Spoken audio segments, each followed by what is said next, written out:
आप रिज्यूम करो, ये कैटेगरी मॉड्यूल है। क्या ये कैटेगरी, हम इस पे काम कर रहे हैं। तो ध्यान क्या रखना, जो भी कंट्रोलर बनाओगे उसके ऊपर एरिया का नाम देना है। अब आपका यूआरएल जो होगा एमबीसी में, एरिया नेम, कंट्रोलर नेम और एक्शन नेम, यही बताया था। और ये कहानी समझो, यहां पे यूज किया मैंने आई यूनिट ऑफ वर्क। अब ये आई यूनिट ऑफ वर्क के अंदर कैटेगरी भी है और कवर टाइप। हमने तो इसी को एक्सेस करना, हम वो ही क्लास एक्सेस कर सकते हैं, वो इंटरफेस जो program.cs में ऐड किया। मैं अगर यहां लिखना चाहूं I cover type repository, I category, नहीं, अगर उसको एक्सेस करना डायरेक्ट तो मुझे कहां ऐड करनी पड़ेगी, program.cs में। किसके लिए, DI डिपेंडेंसी इंजेक्शन, जो उसके रूल है वो सारी ऐड ना करनी पड़े, तभी तो यूनिट ऑफ वर्क बनाया हमने। उसी के अंदर ऐड कर दी और हम लोग यूनिट ऑफ वर्क भी यूज करते। फिर हमने कल एक इंडेक्स नाम का व्यू बनाया था और डिस्प्ले के लिए गेट कॉल क्या बनाई थी, एक एपीआई। और ये देखो गेट ऑल, ये आपका जेनरिक मेथड है जो कैटेगरी के साथ भी चलेगा और कवर टाइप या कोई और भी। और ये कैटेगरी जो हमने बनाई थी रिपोर्ट, जिसको कहां ऐड किया हुआ, अंडरस्कोर यूनिट ऑफ वर्क। और ये कैटेगरी लिस्ट, और इसको आपने जेएसएन से क्या करवा दिया, रिटर्न। और इस जेएसएन का डाटा हम कहां एक्सेस करेंगे, जेएस फाइल में, जिसका नाम है category.js। फिर उससे पहले ये इंडेक्स नाम का हमने क्या बनाया था, व्यू। तो ये कहानी पता है, ठीक, बस चेंज है ASP एक्शन, बाकी तो वही है, ठीक, वही टेबल है। और यहां पे आपने आईडी दे दिया टीबीएल डेटा, क्योंकि हमने इसको एक्सेस करना है कहां पे, जावा स्क्रिप्ट, एक जावा स्क्रिप्ट। तो अब हमने फिर क्या किया था, www रूट में गए, JS और ये category.js। और यहां पे ये देखो, तो ये पता ही है डाटा टेबल एक ग्लोबल वेरिएबल है, पूरे पेज पे एक्सेस कर सकता हूं। ये document.ready jQuery का मेथड है जो ऑटोमेटिकली कॉल होता है जब इस पेज को आप एक्सेस करते हो। और ये किसको कॉल कर रहा है, लोड डेटा टेबल। और ये लोड डेटा टेबल हम कल बनाए, इसमें हमने क्या किया हुआ, ये डाटा टेबल वेरिएबल जो ऊपर डिक्लेयर किया था, अब ये टीबीएल डेटा जो HTML में टेबल लिया था, किसी को आईडी से एक्सेस करना हो, जावास्क्रिप्ट में हैश और डॉलर तो jQuery का सिंटैक्स। और ये डाटा टेबल आपका कीवर्ड है। ये डाटा टेबल जो है, जो किसको एक्सेस करेगा, जो लाइब्रेरी हमने वहां ऐड की है। जिस लाइब्रेरी का क्या फायदा है, उसमें सॉर्टिंग, सर्चिंग, फिल्ट्रेशन, नेविगेशन, ऐसी सारी फीचर उसके अंदर है। अब उसके बाद एपीआई को कॉल किया, अब इस डाटा टेबल पे अप्लाई होगा जो भी है, एजेक्स के थ्रू एपीआई को कॉल किया हुआ। तो एपीआई क्या है, जस्ट यूआरएल है। तो ये अपना यूआरएल दे दिया /admin area /category controller /get all आपका मेथड। और जब ये एपीआई आपकी एग्जीक्यूट होगी तो एक कॉलम्स के एरे में जितना डाटा इस एपीआई से आएगा। अब इस एपीआई में गेट ऑल में दो ही चीजें हैं, आईडी और नेम, क्योंकि डाटा तो कैटेगरी का आ रहा है, तो आईडी और नेम। तो हमने नेम डिस्प्ले करना है। अब ये नेम कहां आएगा, जो हमारा ये पहला कॉलम। तो मैंने क्या किया यहां पे, एक ये नेम और इसकी विड्थ कर दी 70%। फिर जो दूसरा कॉलम बन रहा है उसमें हमने दो बटन लगाने हैं, एडिट और डिलीट के, और उसको हमने क्या किया, एक विड्थ नहीं दी, 30% रेस्ट उसी की, कि 70 का 30 ही बचता है। अब ये रेंडर, ये कीवर्ड है और ये फंक्शन बना रहा है, और इस डेटा में क्या आ गया, आईडी। अब एडिट करो तो भी आईडी चाहिए, डिलीट करो तो भी आईडी। तो यहां पे क्या किया था, ये देखो, ये रिटर्न, ये बैकटिक ऑपरेटर के अंदर हम नॉर्मल स्ट्रिंग लिख सकते हैं, कंपोजिट स्ट्रिंग लिख सकते हैं, और ये डेव क्लास टेक्स्ट सेंटर, और ये एंकर टैग लगाया href। हम अपसर्ट नाम का व्यू बनाएंगे, किस नाम का, अपसर्ट, और उसमें हम पैरामीटर में पास करेंगे आईडी, ठीक। और ये बटन, ये तो पता ही है फॉन्ट एनिमेशन की कहानी। इसी तरह ये डिलीट, ये फॉन्ट एनिमेशन, बस ये ऑन क्लिक पे ये डिलीट हम जावास्क्रिप्ट में बनाएंगे, और ये एक एपीआई कॉल कर रहा है जिसको अभी हमने बनाना है एडमिन एरिया के अंदर, कंट्रोलर के अंदर, डिलीट नाम से, और उसमें यूआरएल पास कर दिया क्या, आईडी, किसको डिलीट कर, ठीक। और यहां पे ये पता ही है नीचे फॉर्मेशन, और ये सारा आपका खत्म। अब आप क्या करो,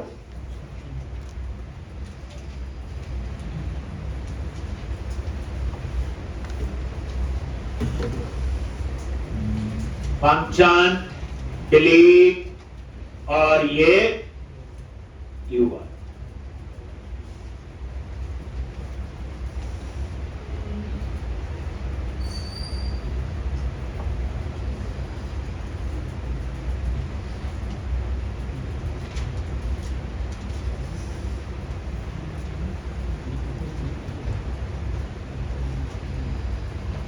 ठीक। और यहां पे अलर्ट और यूआरएल,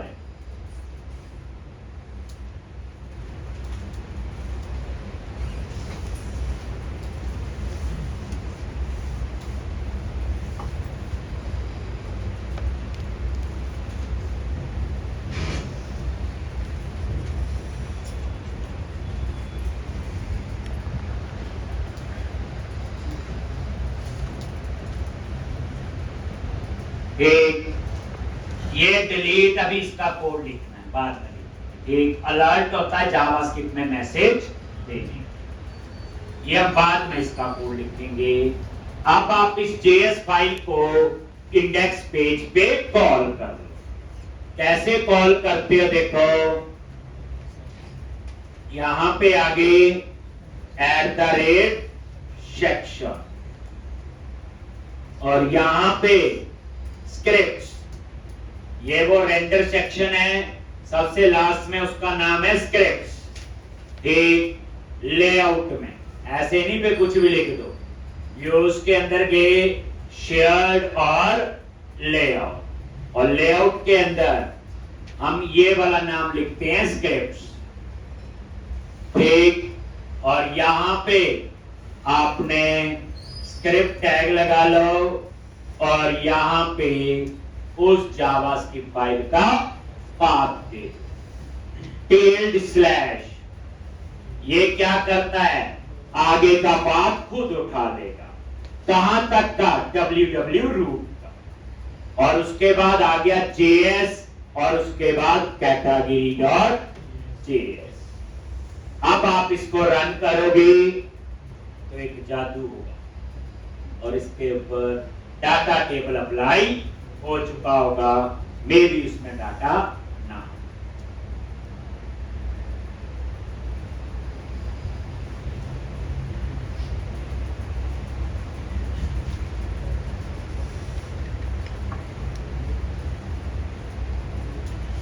तो जावास्क्रिप्ट भी लिखनी पड़ेगी, एपीआई बनानी पड़ेगी, HTML लिखनी पड़ेगी, बाकी काम धाम तो पता ही है। अब यहां पे इसको रन किया,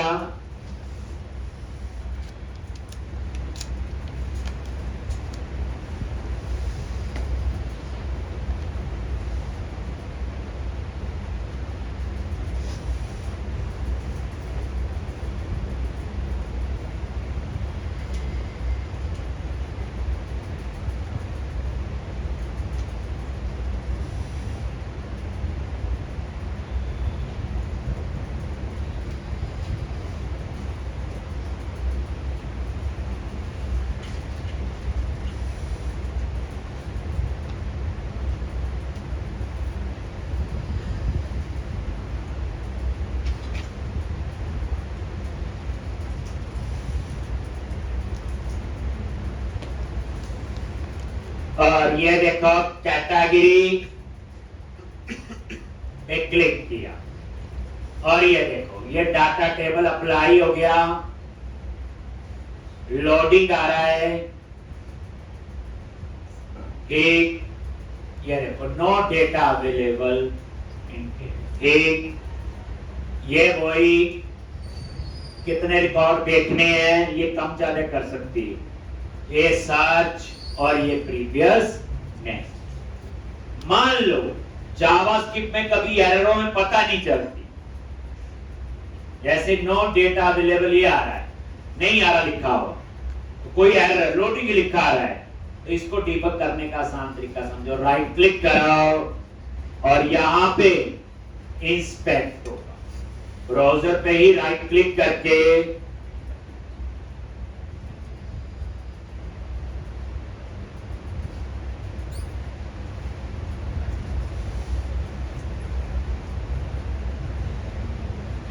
चला गया।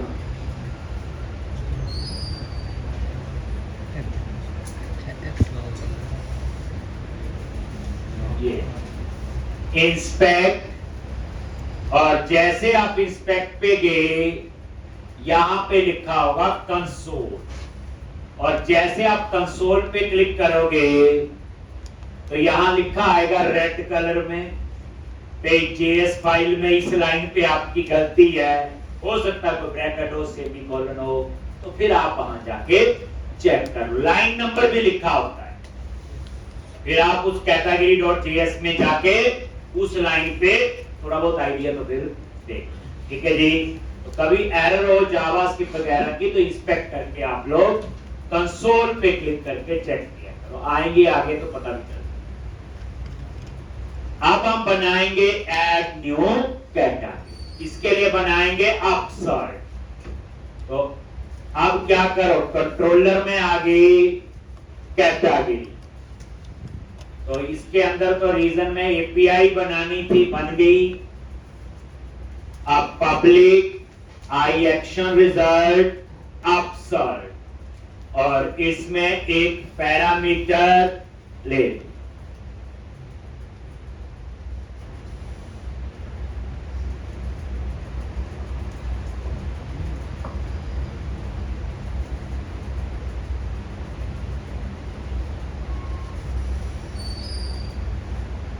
और ये अपसर्ट क्रिएट का भी है और एडिट का, पता आपको ये किया हो।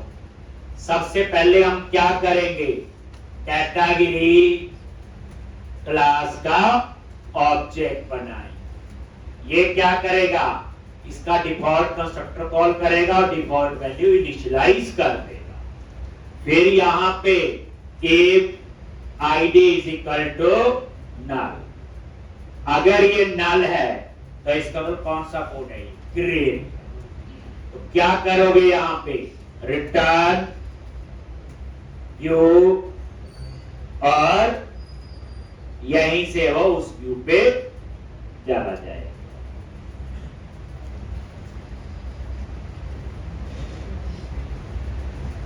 ये कौन सा कोड है बोलो, ग्रेड। और अब कौन सा होगा, एडिट। तो एडिट में क्या आएगा, पहले फाइंड करेंगे, फिर कैटेगरी वेरिएबल जो ऊपर लिया हुआ, और फाइंड के लिए क्या लिखना है, जो बोलो underscore unit of work dot category, और इसके लिए हमने बनाया था बोलो कैट, और इसमें पास कर दिया आईडी, बट नल के केस में वो एरर ना दे।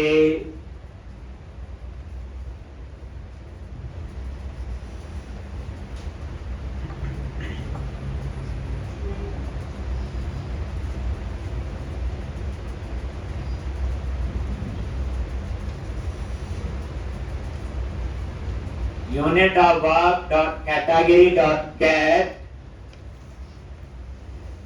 आईडी डॉट गेट वैल्यू और डिफॉल्ट, और यहां पे एक कैटेगरी नल है, देन लिख दिया रिटर्न नॉट फाउंड। अगर नल नहीं है तो वो क्या करेगा, रिटर्न व्यू और उस व्यू पे ले,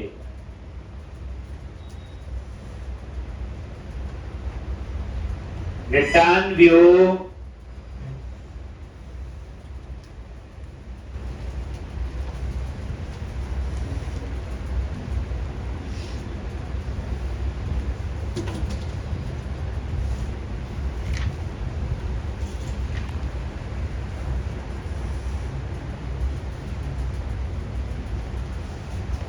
तो ये था आपका अपसर्ट।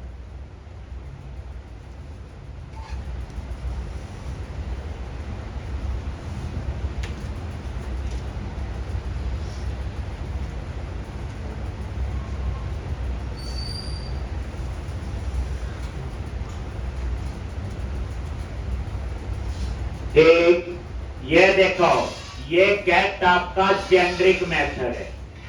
देख लो, गेट पे राइट क्लिक करो, गो टू इम्प्लीमेंटेशन। ये देखो, ये वही बनाया था। ठीक, तो ये था आपका वो जेनरिक मेथड। और किस रिपोजिटरी के लिए चले, कैटेगरी। सेम कहानी जैसे गेट ऑल की वैसे ही ये गेट। अब हम लोग अपसर्ट नाम से क्या बनाएंगे, व्यू बनाएंगे। क्या बनाएंगे, व्यू। तो अपसर्ट, इस पे राइट क्लिक करो, ऐड व्यू, और ये रेजर व्यू, और ये ऐड, और वही नेम क्या आ गया, अपसर्ट एम्प्टी, देन ऐड क्लिक। जैसे सिंपल व्यू आप लोग बना। अब यहां पे आप लोग क्या करोगे,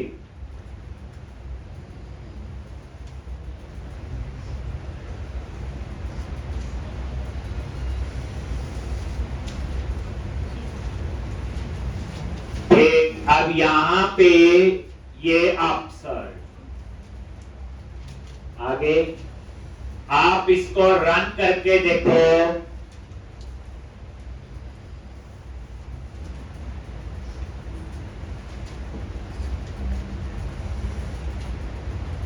अभी काम कैटेगरी मॉड्यूल पे ही हो रहा है। ठीक, तो अंडरस्टूड, कवर टाइप में भी सेम ही होगा। ये लॉजिक कैटेगरी आगे, और यहां पे ऐड न्यू कैटेगरी। ठीक, और ये आगे। तो अब आप लोग अपसर्ट व्यू पे काम करोगे, ये वो ही है। तो सबसे ऊपर क्या लिखते हैं बोलो, मॉडल ऐड करोगे, और क्या आएगा, ecom डॉट कैटेगरी। आ गया जी, मॉडल ऐड कर दिया। अब यहां पे टाइटल, तो एक वेरिएबल ले लिया टाइटल। अब ये टाइटल क्रिएट में अलग होगा और एडिट में अलग है।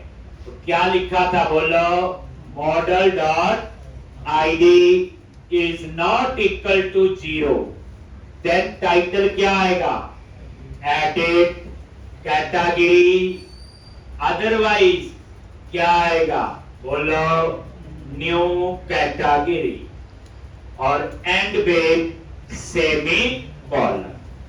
तो ये था आपका न्यू कैटेगरी और एडिट कैटेगरी। ठीक,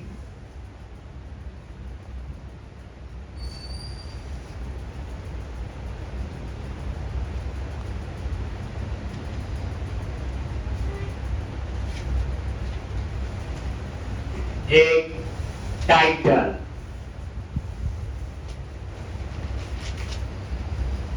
अब उसके बाद दूसरा क्या लिखते हैं, सेव अपडेट। उसके लिए model dot ID is not equal to 0, then तो अपडेट और नहीं तो क्या आएगा, सेव।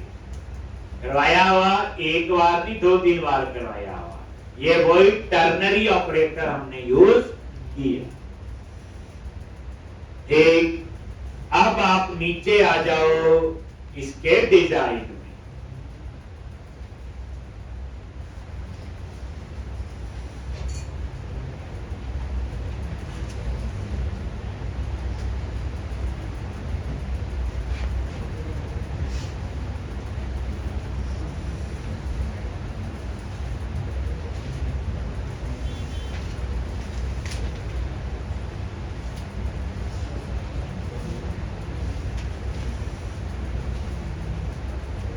तो यहां पे सिंपल फॉर्म टैग और वही मेथड को बताया हुआ।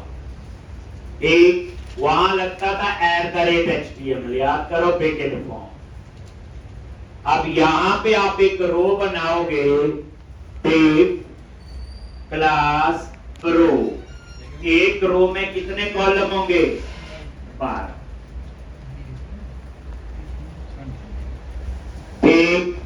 और यहां पे टेप क्लास और यहां पे कॉल हाइफन 10, ये 10 कॉलम ले लिए 12 में से। और यहां पे मैं क्या दूंगा, हेडिंग क्या आएगा, बोलो, टाइटल आ गया।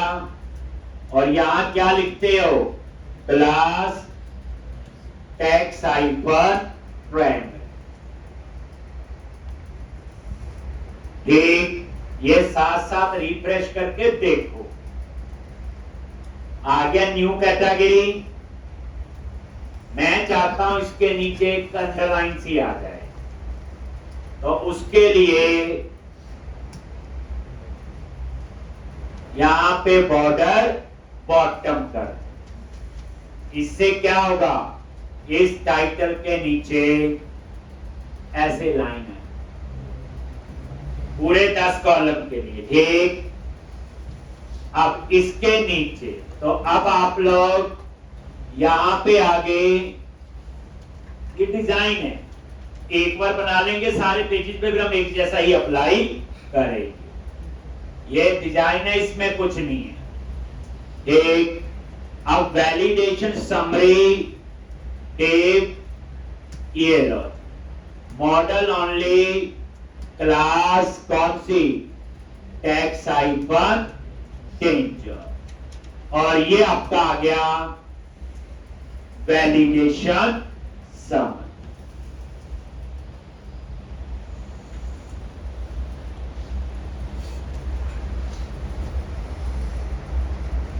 पांच बार से ज्यादा प्रोजेक्ट बनाओ।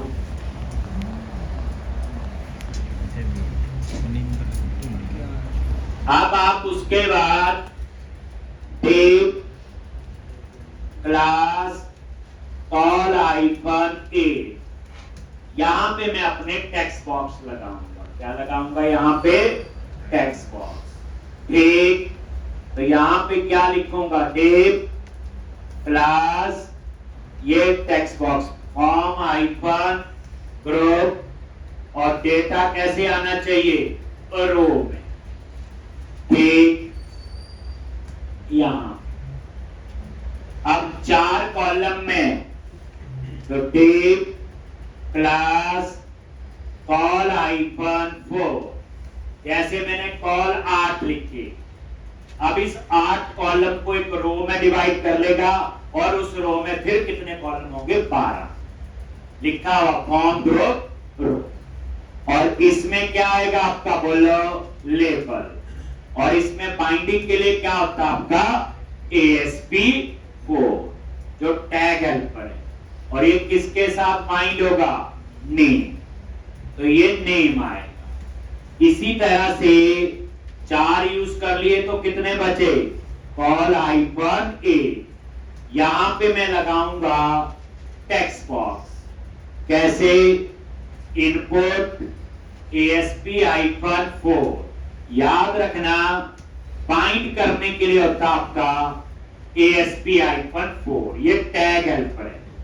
अगर हम इससे पहले MVC की बात करें, वहां पे हम लिखते थे @html.textbox4।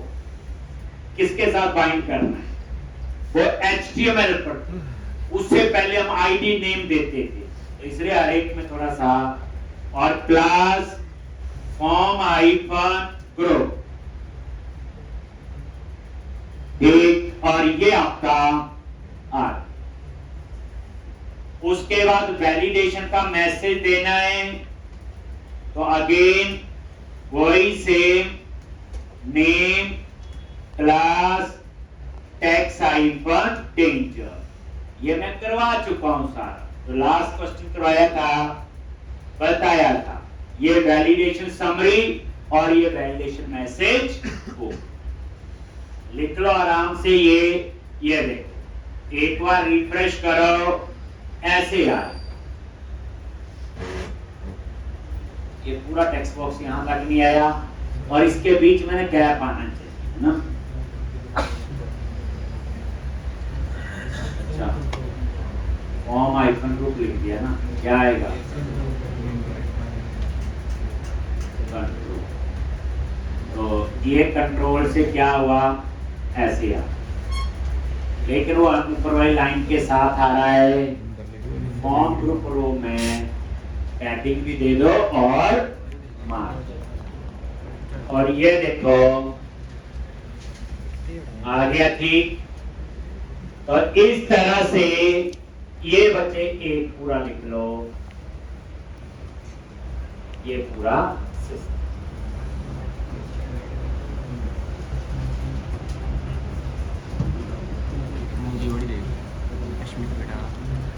ये तो डिजाइन थोड़ा बहुत पता होना चाहिए। और ये सेम मैं इससे प्रीवियस असाइनमेंट में आपको करवा चुका हूं, याद हो। बोला था 5 बार करना चाहिए।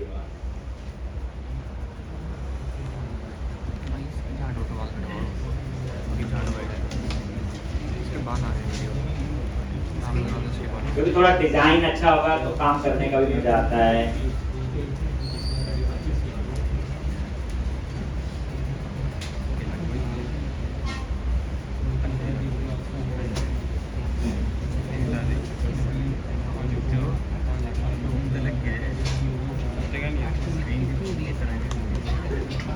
और ये देखो, ये फॉर्म ग्रुप यहाँ पे शुरू हुआ और यहाँ पे ये क्लोज हो। अब इसके नीचे आपको बटन लगाने हैं, कौन से? बैक टू लिस्ट या सेव या update. Back to list, save या अपडेट।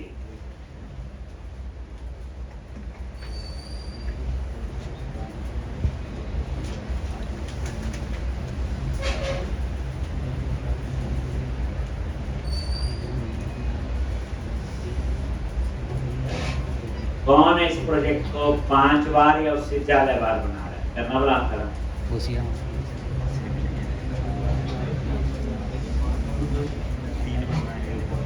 कौन है 3 बार?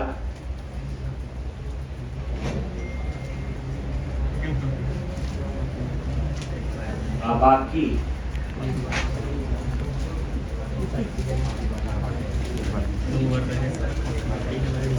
देखो, अगर मैं सिंपल भाषा में बोलूं, जिसको लगता है मैंने जॉब करनी है, इस इंडस्ट्री में जाना है, तो 5-6 बार तो बनाना पड़ेगा। अगर जिसको लगता है ये कोर्स करना है और सर्टिफिकेट लेके घर जाना है, वो बनाए चाहे ना बनाए, ठीक, तो वो चॉइस आपके पास। अब आप लोग यहाँ पे एक और, ये दूसरा कॉपी भी कर सकते हैं, चलो लिख देते हैं।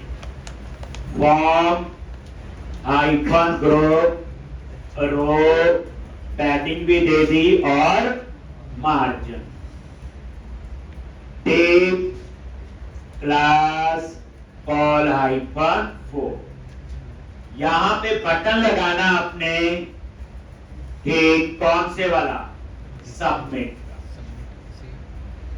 ठीक, तो कैसे, बटन टाइप सबमिट और क्लास btn हाइफन इन्फो, और इसका साइज अपने आप कितना हो जाना चाहिए, 4 कॉलम के इक्वल।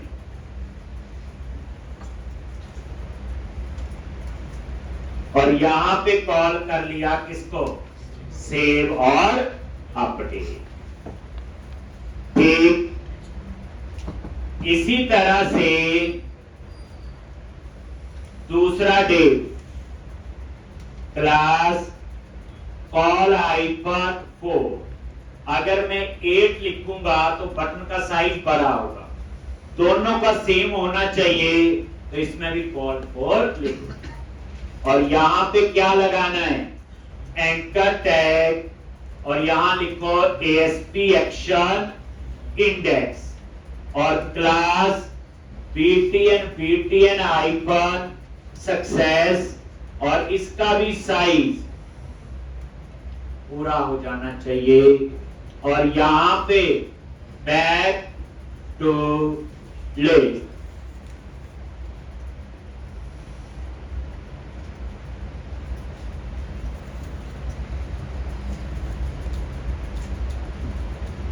Back to list.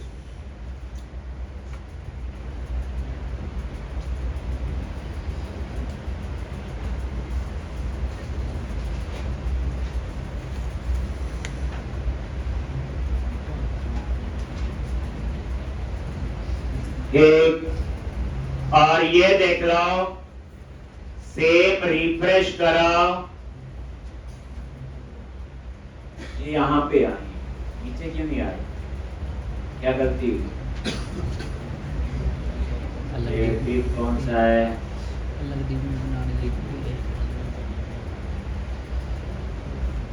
मैंने हाँ गलत कर दिया ना, ये वाले डिव के अंदर लिखना था, ये था ना फॉर्म ग्रुप का, यहाँ तो मैंने उसके बाहर लिख दिया, मतलब यहां लिखना था, मतलब कहने का मैंने इस कॉलम 8 के डिव के बाहर लिख दिया। ये फॉर्म ग्रुप था, यहां शुरू हुआ और ये यहां पे बंद। इस फॉर्म ग्रुप के साथ ही दूसरा फॉर्म ग्रुप आपका लगे। और ये देखो, अब रिफ्रेश करोगे, आगे अब हम चाहते हैं दोनों बटन इस टेक्स्ट बॉक्स के नीचे आने चाहिए। एक लग तो गए हैं, देखो, तो क्या करोगे, ये कॉल 4 लिखा हुआ, तो यहां क्या लिखोगे, ऑफसेट। और ये देखो, यहां पे रिफ्रेश किया और ये ये सब करवा चुका हूं, नया तो करवाना है अभी इसमें। ठीक, अब उसके बाद यहां पे आपका सेव का कोड होगा, वैलिडेशन के मैसेज भी आने चाहिए। ठीक, तो उसके लिए क्या करो, ये लिख लिया बच्चे, एक बार एक पेज का सारा सिस्टम लिख। अभी कैटेगरी मॉड्यूल पे ही काम कर रहे हैं। अब आपने क्या करना है, यहां पे इसके बाद आ जाओ, क्लाइंट साइड वैलिडेशन के जो मैसेज देने हैं, तो उसके लिए इन्होंने क्या बनाया हुआ, एक पार्शियल व्यू, याद करो, और उसको आप कॉल करोगे, ये लिख लिया,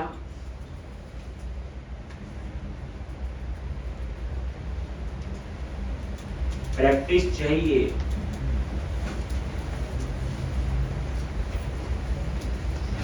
अब यहां पे ये सारा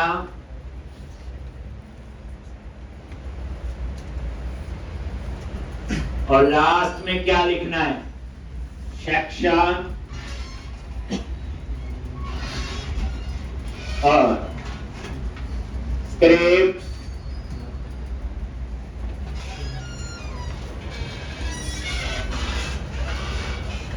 और यहां पे पार्शियल नेम और यहां पे उस पार्शियल व्यू का नेम जो वैलिडेशन के लिए बनाया हुआ। पार्शियल व्यू ये है, ये भी रीयूजेबिलिटी के लिए होते हैं। देखो मेन प्रोजेक्ट में गए व्यूज और शेयर फोल्डर के अंदर और ये नजर मारो, ये है आपका पार्शियल व्यू। अंडरस्कोर और यहां पे ये कॉपी कर लिया और ये paste.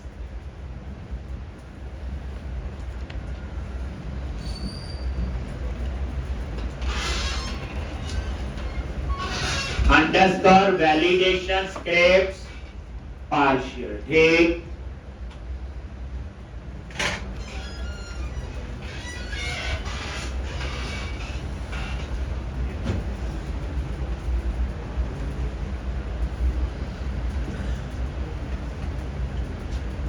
Underscore validation script partial, ठीक। तो इस तरह से ये आपका क्या है, पार्शियल।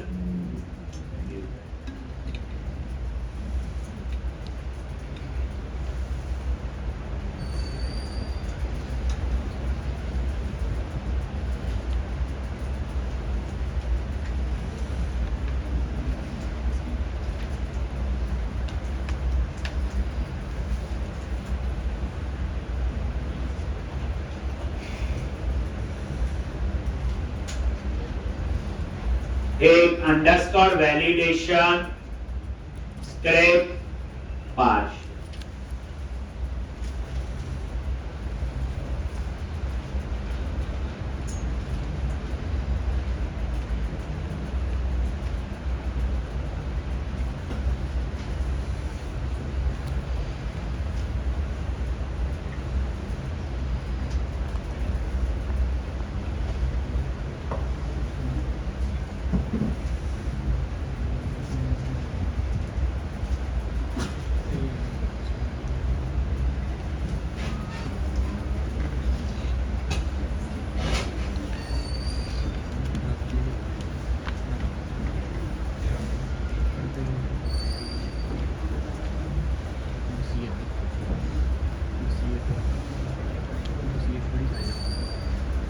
और यहां पे कैटेगरी,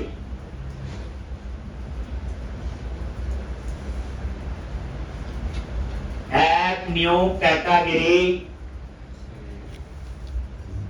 और ये सेव पे क्लिक किया, मैसेज आ गया, वैलिडेशन लगाई या रिक्वायर्ड, ठीक। और ये बैक टू लिस्ट, ठीक है। अब हम लोग क्या करेंगे, जो ये बच्चे सेव और बैक टू लिस्ट का बटन है, ये बटन हमें बार बार चाहिए। ये कवर टाइप में भी चाहिए होगा, कल को 100 मॉडल और है, सब में मुझे चाहिए।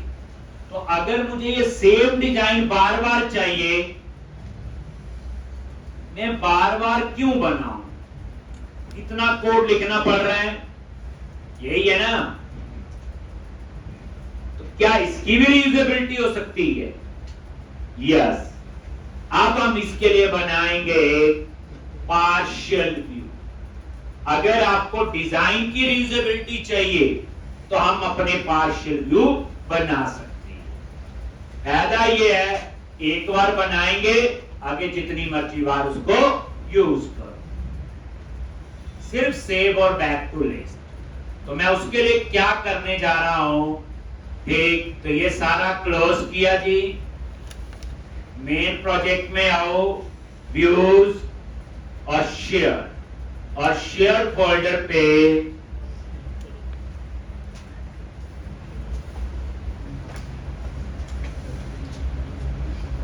राइट क्लिक किया, ऐड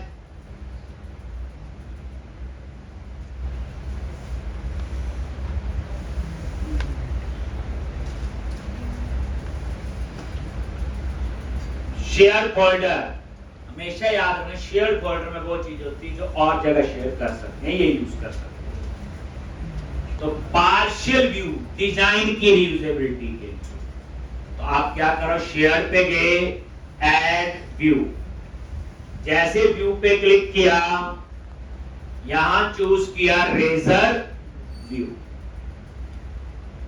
देन ऐड, और यहां पे इसका नेम दे, और जो चीज ग्लोबली यूज करनी हो तो हम कन्वेंशन फॉलो करते हैं, अंडरस्कोर लगाते हैं आगे, इन्होंने भी लगाया हो, पर ये कोई जरूरी नहीं है। तो अंडरस्कोर मैंने बोला edit and back to list button, मतलब ये है, ये edit and back to list, ये उसके लिए बने, नाम है कुछ भी रख सकते हो, और यहां कर दिया create as a partial view, इसको क्या बनाएगा, ये पार्शियल व्यू।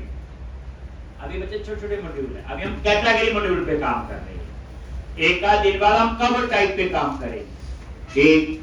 तो अभी हम कैटेगरी ही मॉड्यूल पे काम कर रहे हैं। ये नाम दे दिया underscore edit and back to list button, मतलब ये है एडिट और बैक टू लिस्ट का होगा, और इसको ऐड कर लो, ये टिक जरूर कर देना, create as a partial view.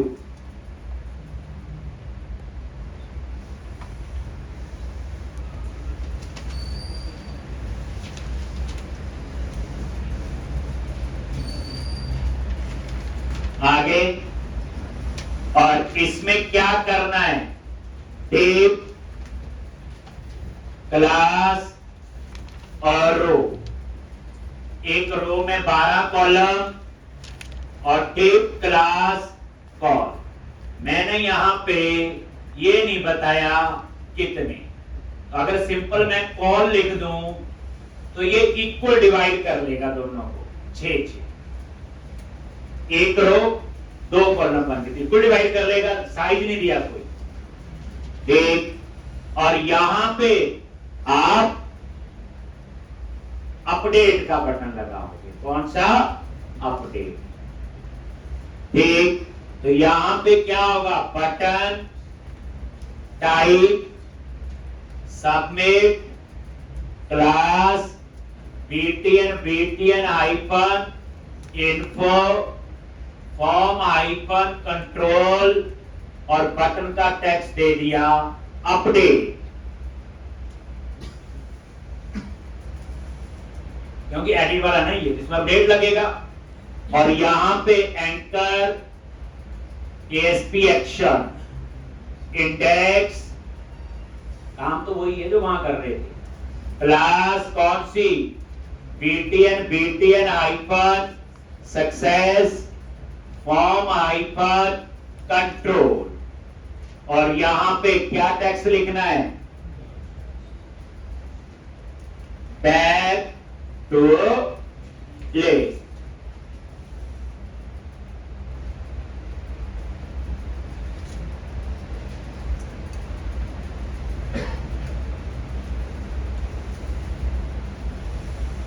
अब हम एक और पार्शियल बनाएंगे व्यू, उसका नाम रखेंगे underscore create and back to list. उसमें क्या फर्क होगा, बस अपडेट की जगह सेव। ये एक बार पार्शियल व्यू बना लूंगा, फिर जितनी बार, जैसे इन्होंने वैलिडेशन के लिए बनाया हुआ अंडरस्कोर वैलिडेशन पार्शियल यूज कर लिया, मैं जितनी मर्जी बार यूज कर सकता।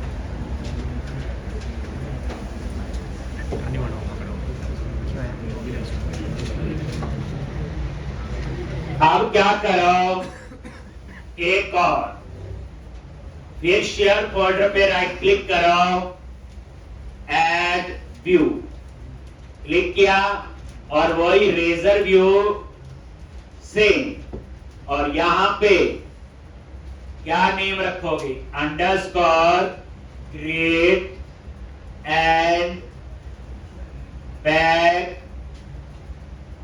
To list button.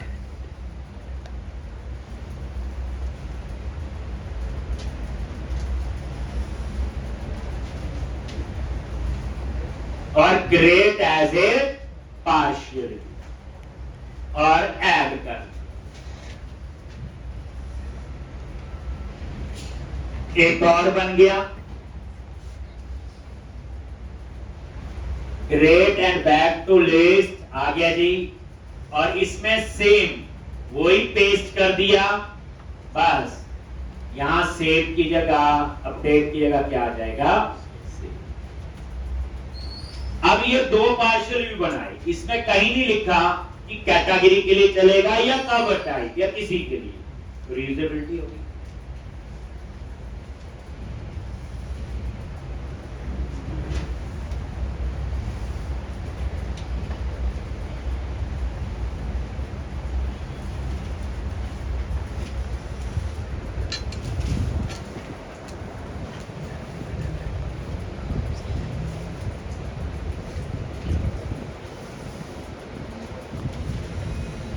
Category module पे हम काम कर रहे हैं। एक असली पढ़ाई यही है बच्चे, जो प्रोजेक्ट अगर आप ढंग से बना लिए, ये मैं मानता हूं पहली बार इस तरह से काम कर रहे हो, लेकिन अगर आपने ये प्रोजेक्ट प्रॉपर टाइम लगा के, अब चाहिए 6 से 8 घंटे, एक अगर आपने ये प्रोजेक्ट बना लिया, 35-40 लेक्चर लेता हूं इस प्रोजेक्ट, एक उसके बाद आगे की जो कोर्स होगा वो आसान है। कोई बात है, दुखे बाद सिखाए तो वैसे भी आसान लगता है, पर यहां पे तो आपको एफर्ट लगाना ही पड़े, ठीक, समझना ही पड़ेगा, प्रैक्टिस भी करनी पड़ेगी। एक अब आप लोग क्या कर, सेम लिख लिया जी। अब आपने क्या करना है,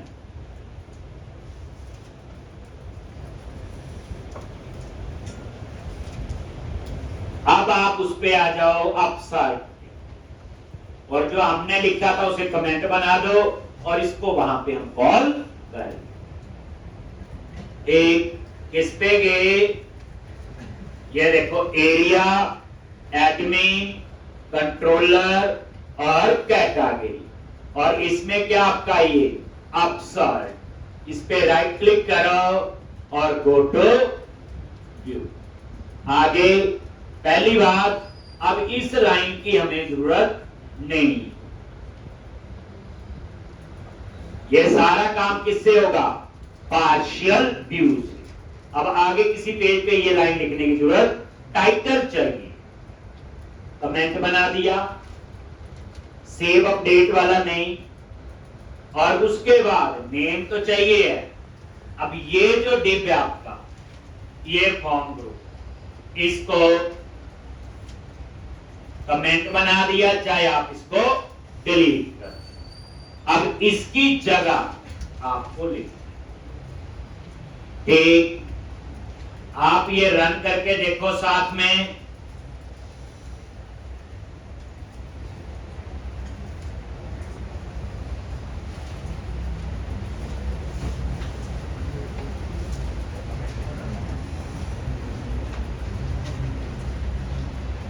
ये देखो कैटेगरी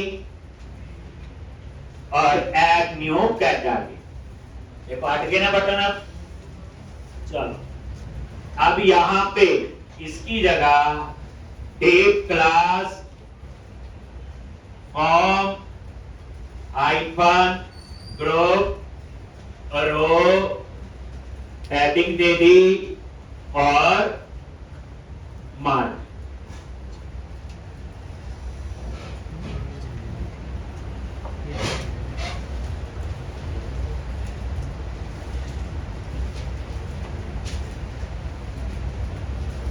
ठीक,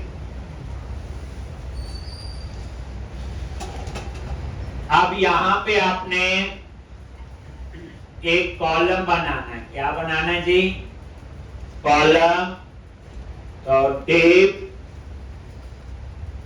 क्लास कॉल हाइफन ए, और इस 8 कॉलम में, और यहां चेक करना है if model dot ID is not equal to 0, तो क्या आएगा? अगर 0 है तो क्या है? ठीक, अगर 0 नहीं है तो वो वही पार्शियल व्यू को कॉल करेगा।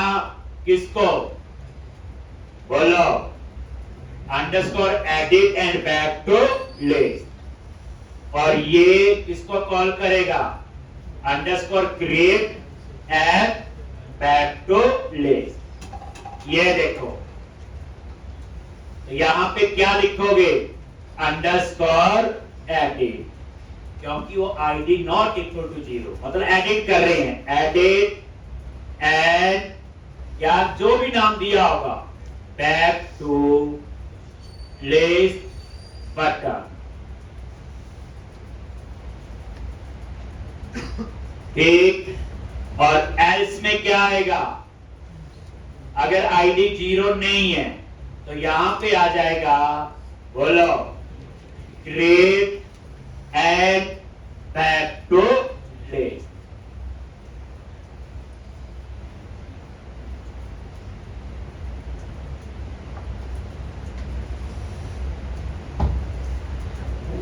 Create and back to list. ठीक है जी।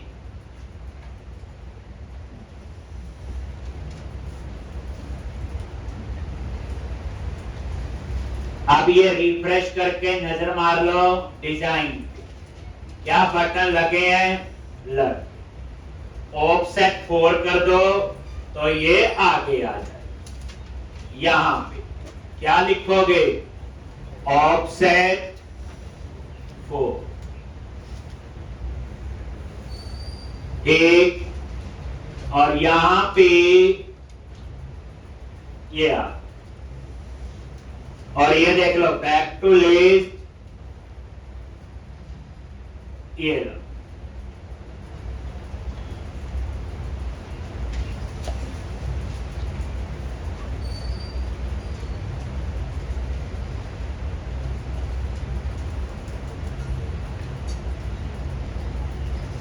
हो गया जी ये। अब आगे जब भी जरूरत होगी तो हम ये कोड लिखा करेंगे। ये बस दोबारा हमें डिजाइन बनाने की जरूरत। ठीक, अब आपका नेक्स्ट कोड कौन सा होगा? बोलो, सबमिट। तो अब हम आगे क्या बनाएंगे? ये लिख लिया पहले, समझ आ गया ये। अगर आईडी है तो अपडेट हो रहा है, आईडी नहीं है तो सेव। ठीक, अब इसके लिए मैंने आपको नई चीज बता दी, अपना पार्शियल व्यू बनाओ। पार्शियल व्यू कहां बनते हैं? हमेशा व्यूज के अंदर शेयर। जो भी चीज एक से ज्यादा बार यूज करनी हो तो वो शेयर फोल्डर में ही बने। जैसे अंडरस्कोर लेआउट वहां बना हुआ, अंडरस्कोर वैलिडेशन पार्शियल वही वहां बना हुआ। ठीक, तो अब आप आगे आ जाओ, तो ये कर दो क्लोज, और अब हम बनाएंगे पोस्ट अपसर्ट का। अभी तो सेव अपडेट का कोड तो लिखना है, एक डिलीट का लिखना है अभी। तो ये लिख लिया, ये क्लोज कर दो जी। और यहां अब आ जाओ कंट्रोलर पे, एरिया एडमिन कंट्रोलर आगे यहां पे। और अब आपने एक अपसर्ट तो बना लिया था, ये तो हो गया। अब इसी के नीचे एक और बना लो। बस क्या लिखोगे? http पोस्ट और वैलिडेट एंटी फ्रोजरी टोकन। किसके लिए होता है ये? सिक्योरिटी के लिए। और यहां पे पब्लिक आई एक्शन रिजल्ट अपसर्ड। और पैरामीटर में क्या पास करोगे बोलो, कैटेगरी।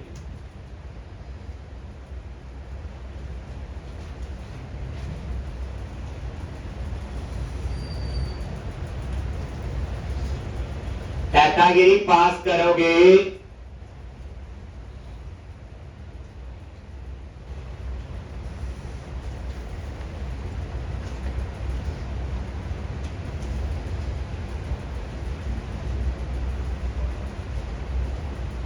आगे। और यहां क्या लिखते हैं सबसे पहले बोलो जल्दी, अगर कैटेगरी नल है देन नॉट फॉर्म। अगर ये नल नहीं है फिर क्या चेक करते हैं बोलो जल्दी, model state dot is valid. अगर ये वैलिड नहीं है देन रिटर्न व्यू। और यहां पे कैटेगरी।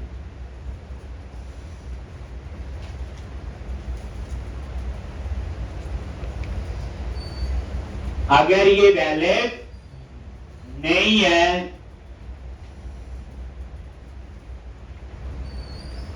तो रिटर्न व्यू और एक।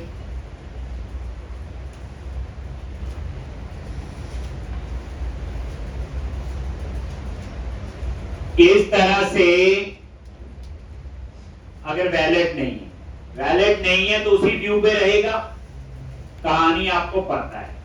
अगर ये वैलिड है तो फिर क्या करेंगे, कैटेगरी डॉट आईडी। अगर ये 0 है कौन सा कोड चलेगा, सेव का। उसके लिए क्या लिखोगे, यूनिट वर्क डॉट, ये देखो कैटेगरी डॉट ऐड। और अगर 0 नहीं है तो क्या लिखेंगे, unit work dot category dot update.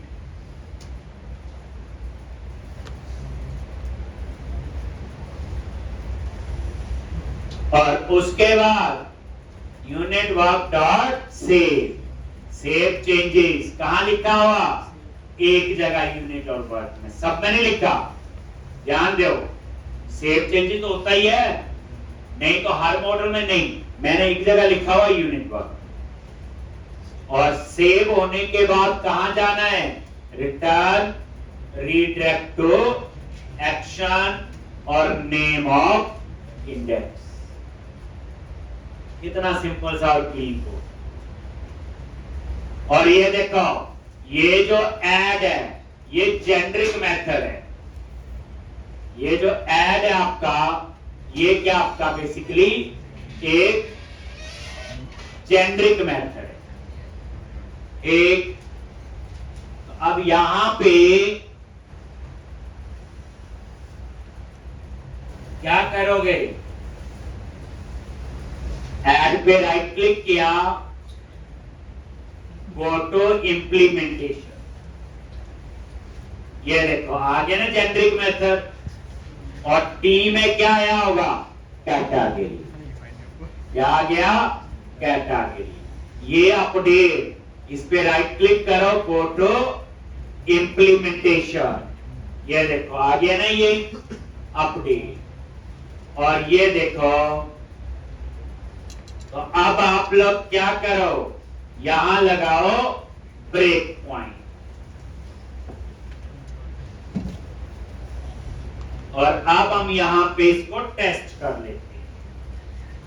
ये देख लो, हमेशा एक कोड क्लीन होना चाहिए, बिल्कुल अंडरस्टैंड होना चाहिए, कोई कॉम्प्लेक्स नहीं होना चाहिए इसमें।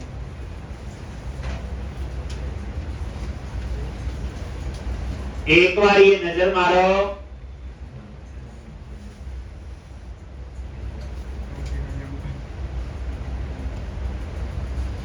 और ये देखो कैटेगरी और ऐड न्यू कैटेगरी। नहीं पास करोगे तो आगे जाएगा। आगे तब जाएगा जब जावास्क्रिप्ट डिसेबल्ड होगी, लेकिन वहां भी चेक लगाया। न्यू कैटेगरी मैंने बोला जी स्पोर्ट्स, सेव पे क्लिक किया, आ गया यहां पे, और ये देखो कैटेगरी और आईडी 0 आ रहा है क्योंकि ऑटो जनरेट है, और नेम में स्पोर्ट्स आ गया। अब F10 नल तो नहीं है, वैलिड है, यस, आईडी 0 है। अब क्या करेगा, ऐड मतलब सेव, उसके बाद सेव पे गया, सेव में क्या लिखा हुआ, सेव चेंजेस, और उसके बाद कहां जाएगा, इंडेक्स पे, रीडायरेक्ट किया और ये कंटिन्यू, ठीक। और यहां पे ये देख लो ऐड, और यहां पे जैसे कॉमेडी लिख दिया, सेव और F10, ऐड और सेव, और इस तरह से।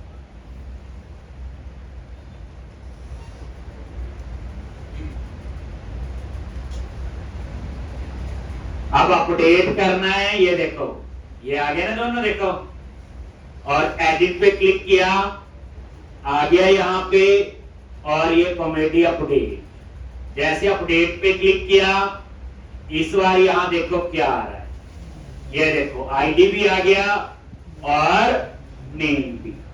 इसी तरह से F10 वैलिड है, इस बार 0 नहीं है तो एल्स में गया, अपडेट, सेव, और ये देखो, और ये सर्च भी हो रहा है, देखो ये आपका चल रहा है, देखो ऐसे लिखा, ये आ गई, गलत लिखोगे नहीं आ रहा है, ठीक। तो ये आपकी सर्चिंग है, ये देखो सॉर्टिंग भी हो रही है। अब ज्यादा रिकॉर्ड नहीं है, नहीं तो ये भी चलेगा, ठीक। तो मेरे ख्याल से इतना आप लोग करके आओगे। अब आपका क्या बचा है, डिलीट। जब ये डिलीट का बन जाएगा तो फिर आपका ये कैटेगरी मॉड्यूल कंप्लीट होगा। पर घबराना नहीं, हम दोबारा कवर टाइप करेंगे, उसमें भी 2 ही कॉलम है, कवर टाइप आईडी और कवर टाइप